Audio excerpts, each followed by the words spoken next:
Assalomu alaykum qadrli o'quvchilarim. Sizlar bilan bugun sabab bog'lovchilari mavzusini o'tamiz. Ko'pchilik o'quvchilarda bu mavzu tushunmovchilikka sabab bo'lgan va sabab bog'lovchilari juda ham ko'p, bir nechta, lekin ularni imенно qaysi vaziyatda qaysi birini ishlatish bo'yicha o'quvchilarda savollar paydo bo'lgan ekan. Bugun mana shu savollarning hammasiga men sizlarga javob berib o'taman. Demak, birinchisi therefore so'zidan boshlaydigan bo'lsak. Therefore bu shuning uchun degan ma'noni bildiradi. Men bu yerda plus minus qo'yganman. Bu nima degani ustoz deydigan bo'lsanglar, ba'zi bir gaplarimiz pozitiv ma'noga, ba'zilari negativ ma'noga ega bo'ladi. Masalan, aytaylik, pozitiv ma'noga. Xo'sh, Alex juda ham ko'p qattiq o'qidi va o'qishga kirdi. Bu pozitiv ma'noli gap. Ana endi Alex umuman o'qimadi, tayyorlanmadi. Shuning uchun u o'qishdan yiqildi. Bu negativ ma'noli gap. Demak, therefore ni biz plus, ya'ni pozitiv ma'noli minus negativ ma'noli gaplar uchun ikkalasi uchun ham ishlatishimiz mumkin ekan. Va therefore biz IELTS insholarda yoki Saferda insho yozganimizda bemalol ishlatishimiz mumkin. Bu chunki formal, ya'ni rasmiy hisoblanadi va buni ishlatsangiz juda ham chiroyli chiqadi. Va ishlatganda ham punktuatsiyasiga, ya'ni tinuv belgilariga e'tibor qilib ishlating. Masalan, birinchi gapni yozasiz. Birinchi gapni yozganingizdan keyin nuqtali vergul qo'yasizda, keyin o'rtada therefore yozib, vergul qo'yib, keyin ikkinchi gapni yozasiz. Mana shunda как отлично chiqadi desak bo'ladi, ya'ni perfect chiqadi. Bitta gap. We have tried hard, ya'ni biz qattiq harakat qildik, nuqtali vergul. Therefore, shuning uchun we have achieved our goal. Shuning uchun biz maqsadimizga erishdik degan ma'noni beryapti. Va inshoda ham xuddi shunaqa qilib ishlatib ketaverasizlar. Endi savol bo'lishi mumkin, ustoz, therefore ni biz nuqta bilan ishlatilganini ko'rganmiz yoki shunchaki oldidan bitta vergul bilan ishlatilganini ko'rganmiz deyishinglar mumkin. Ko'rgan bo'lishinglar mumkin. Mana bu narsa sizlarga ozroq bo'lsa ham foydali bo'lsin deb yana bitta ishlatish yo'lini sizlarga tanishtirib ketyapman. Mana shunda foydalansanglar bo'ladi. Ko'pchilik bunda foydalanmaydi, lekin siz ishlatib как eksklyuziv qilishingiz mumkin bo'ladi o'zingizning insholaringizda va 100% to'g'ri hisoblanadi. Ikkinchi so'zimiz thus ga o'tadigan bo'lsak, thus bu ham shuning uchun degan ma'noni beradi, lekin therefore dan farqli o'laroq bu faqat xulosada ishlatsangiz bo'ladi. Masalan, inshoda conclusionda, xulosada ishlatsangiz bo'ladi. Inshoni badiylarida thusni ishlatishni maslahat bermayman. Lekin ko'pchilik shuni bilmagan holatda inshoni badiy qismlarida ham thusdan foydalanib ketishadi. Demak, buni xulosada ishlatishimiz kerak. Va bu ustoz formalmi, informalmi deydigan bo'lsangiz, bu ham very formal, ya'ni juda ham rasmiy so'z hisoblanadi va bemalol IELTS insholarda ishlatishingiz mumkin. Buni formulasi qanaqa desangiz, therefore bilan bir xil, ya'ni birinchi gap o'rtada nuqtali vergul, thus o'rtada yana vergul va ikkinchi gapni aytishingiz mumkin ekan. Demak, xulosada qanaqa gap yozishimiz mumkin? Qaranglar. The crime rate is increasing. Ya'ni jinoyat darajasi oshib ketyapti. Nuqtali vergul, thus shuning uchun nima qilish kerak? We should take necessary steps. Ya'ni biz kerakli qadamlarni tashlashimiz kerak degan, ya'ni kerakli choralarni ko'rishimiz kerak degan. Conclusionda inshoni tugatguncha mana shunaqa gap yozdik.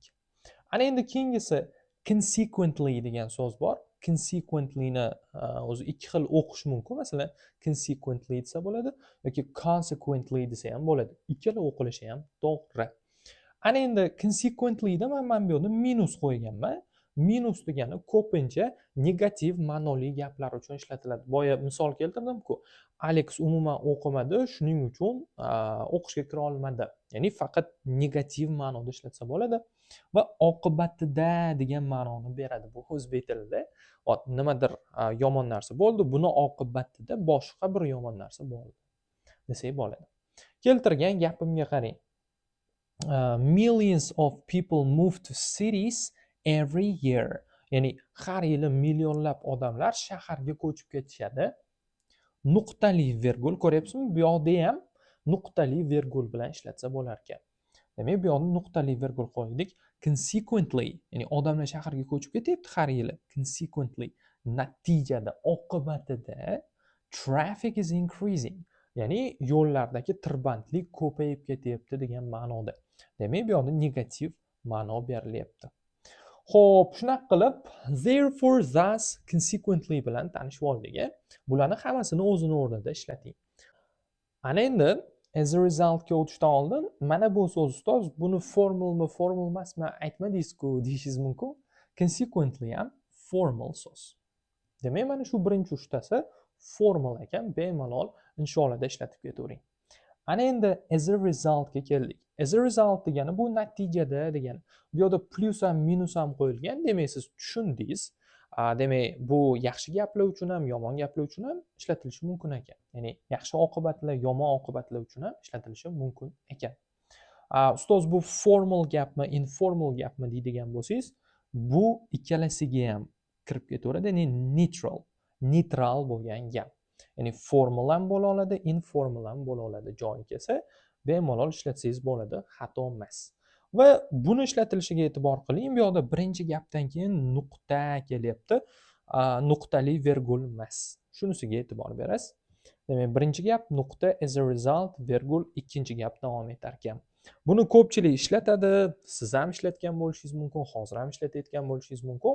Bu so'z okey. Bemalol ishlatavering har qanday kontekstda. Bitta misol ko'rsak, we invested in Apple as a result, vergul, we uchta nuqta ketdi. Demak, biz Apple ga investitsiya qildik. Natijada nima bo'ldi yog'i?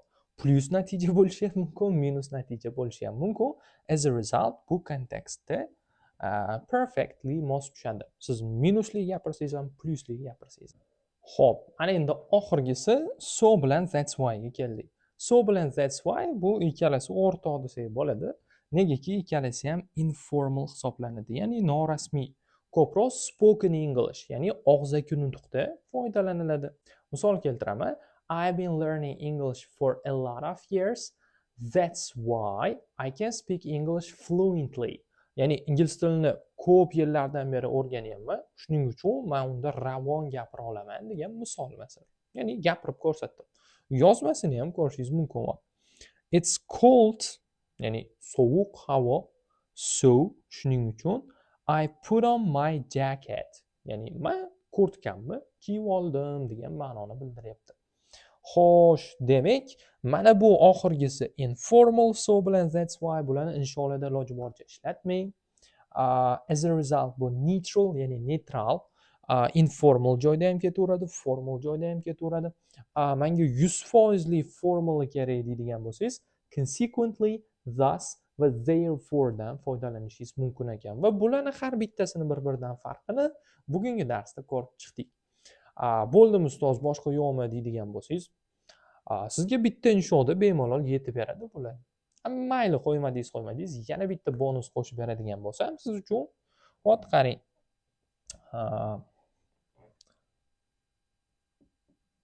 For this reason deb ham ishlatishingiz mumkin. For this reason da therefore ga tenglab qo'yadigan bo'lsak bo'ladi.